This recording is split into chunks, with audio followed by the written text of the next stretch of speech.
Sakral, namun terbalut nilai-nilai keindahan. Inilah ulos, kain atau selendang khas suku Batak. Ulos memiliki nilai tinggi dan mulia di mata masyarakat Batak. Dimanapun mereka berada, mereka akan tetap menjunjung keberadaan ulos sebagai identitas diri.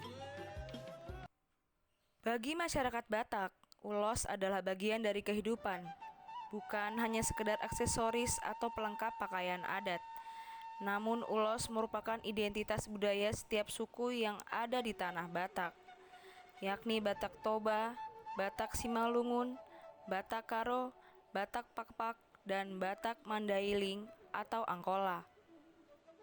Ulos memiliki sejarah kelahiran panjang untuk menjadi simbol budaya setiap suku Batak hingga sekarang.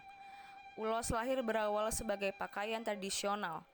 Kata ulos yang masih digunakan saat ini dalam pengertian sehari-hari berarti selimut. Dulu masyarakat Batak umumnya tinggal di daerah perbukitan dan pegunungan yang memiliki suhu udara yang tinggi terutama pada malam hari. Akhirnya mereka menenun ulos dari kapas dan kain tradisional yang relatif tebal untuk tujuan awal sebagai penghangat badan.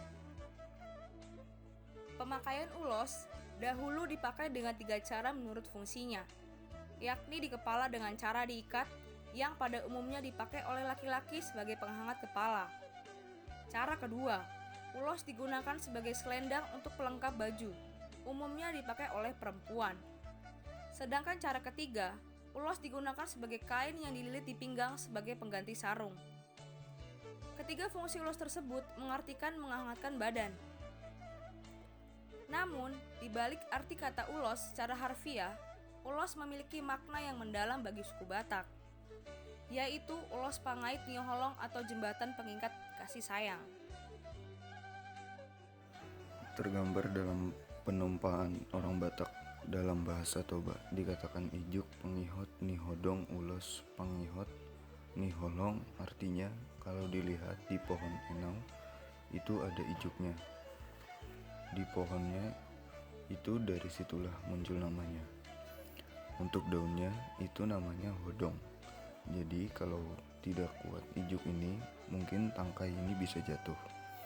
Maka diikatlah. Pengihot artinya pengikat. Jadi ijuk itu pengikat tangkai pohon enau.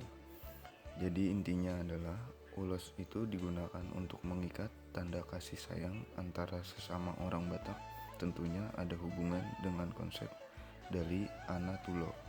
Dali Anatulo itu ialah salah satu sistem interaksi sosial masyarakat Batak yang terdiri atas 3 kelompok, yakni kelompok yang semarga, kemudian yang disebut dengan dongan tubuh, kemudian kelompok pemberi istri yang disebut dengan hula-hula, kemudian kelompok penerima istri yang disebut dengan boru.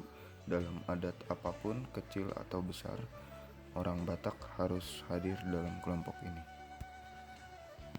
Ulos berkembang menjadi lambang ikatan kasih, pelengkap upacara adat dan simbol sistem masyarakat Batak. Bahkan ulos dipercaya mengandung kekuatan yang bersifat religius magis untuk memberikan perlindungan kepada pemakainya. Ulos memiliki berbagai jenis dan motif kain yang menggambarkan makna tersendiri, tergantung fungsi, penempatan, dan hubungan kekerabatan dalam upacara adat. Jadi ada 16 nama jenis ulos itu memang penggunaannya berbeda-beda yang satu dengan yang lainnya, dan itu dihubungkan dengan upacara adat. Di situ misalnya kalau membawa ulos untuk anak-anak, di bawahlah namanya juga jenis ulos parokpak yang disebutkan dengan menggiring, biasanya karena supaya mengiring itu karena itu dia dituntutlah anak itu. Dan ada jenis ulos seperti itu, jadi ada 16 jenis ulos yang digunakan sesuai dengan fungsinya. Saat ini ada 16 jenis ulos yang sering digunakan di budaya Batak, yang memiliki makna dan arti bagi pemakai, yakni ulos antak-antak yang dipakai sebagai selendang orang tua untuk melayat, Ulos ini dipakai sebagai kain yang dililit pada waktu acara manortor atau menari. Ulos bintang maratur. Ulos jenis ini dipakai pada anak yang memasuki rumah baru. Ulos bolean. Ulos ini digunakan sebagai selendang pada acara kedukaan. Ulos manggiring. Ulos ini dipakai sebagai selendang yang diberikan kepada anak cucu yang baru lahir, terutama anak pertama. Ulos manggiring juga dapat dipergunakan sebagai perompa atau alat gendong anak. Selanjutnya adalah ulos padang ursa, dipakai sebagai tali dan selendang. Ulos pinuncaan, digunakan dalam acara duka maupun sukacita. Ulos jenis ini dipakai oleh raja-raja adat. Namun, juga dapat digunakan oleh masyarakat Batak secara umum, seperti pada pesta pernikahan yang dapat berfungsi sebagai ulos pasamot. Diberikan oleh orang tua pengantin perempuan atau hula-hula kepada kedua orang tua pengantin dari pihak laki-laki atau pangoli, sebagai pertanda bahwa mereka telah sah menjadi saudara dekat. Berikutnya ada ulos ragi hotang. Ulos ini adalah ulos yang diberikan kepada sepasang pengantin yang sedang melaksanakan pesta adat, disebut dengan nama ulos hela. Ulos ragi huting merupakan jenis ulos yang sudah jarang sekali dipakai. Dulu ulos ini dipakai oleh anak perempuan yang belum menikah.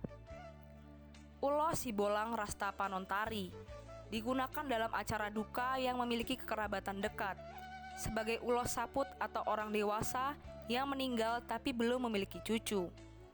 Atau dapat juga dipakai oleh ulos tujung untuk janda dan duda yang ditinggal meninggal oleh pasangannya.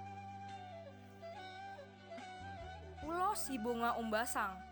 Ulos ini berfungsi sebagai selendang oleh para ibu pada segala jenis acara adat yang kehadirannya sebagai undangan biasa atau peramai yang disebut juga dengan panoropi. Ulos Sitolutoho berfungsi sebagai ikat kepala atau selendang. Ulos Suri-suri Ganjang sebagai selendang atau hande-hande pada waktu margondang atau menari dengan alunan musik Batak dan juga dipergunakan oleh pihak pemberi istri atau hula-hula untuk menggapai atau memberikan berkat kepada pihak boru atau keturunannya. Ulos Simarinjang Sisi berfungsi sebagai kain, beserta ulos pinuncaan sebagai pelengkap, yang digunakan oleh satu orang yang berada paling depan dalam upacara adat. Ulos Ragi Pako berfungsi sebagai selimut bagi keluarga kaya yang digunakan pada saat meninggal. Ulos Tumtuman dipakai sebagai tali yang bermotif oleh anak yang menunjukkan sebagai anak pertama dari tuan rumah sebagai upacara adat. Ulos Tutur-tutur dipakai sebagai tali atau ikat kepala dan sebagai hande-hande atau selendang yang diberikan oleh orang tua kepada anak-anaknya atau keturunannya. Keberadaan ulos dalam kehidupan kelima suku Batak, yakni Batak Toba, Batak Simalungun, Batak Karo, Batak Pakpak, dan Batak Mandailing atau Angkola, memiliki beragam motif dan nama yang berbeda. Suku Batak Toba, Batak Pakpak, dan Batak Mandailing atau Angkola menyebut dengan ulos, sedangkan Batak Karo mengucapkannya dengan uis. Lain lagi dengan suku Batak Simalungun, yang menyebut ulos dengan hiu. Pada suku Batak Simalungun, hiu atau ulos memiliki nama dan jenis yang berbeda-beda. Misalnya hiu penutup kepala perempuan disebut suri-suri. Hiu penutup badan bagian bawah perempuan disebut ragi panai atau yang digunakan sebagai pakaian sehari-hari disebut jabit. Hiu dalam pakaian pengantin Simalungun juga melambangkan kekerabatan Simalungun yang disebut tolu sahundulan, yang terdiri dari ikat kepala, pakaian, dan sarung atau abit. Sedangkan pada suku Batak Karo, ragam jenis ulos atau uis antara lain, perembah digunakan untuk menggendong bayi uis nipes, benang iri untuk selendang wanita pada upacara duka.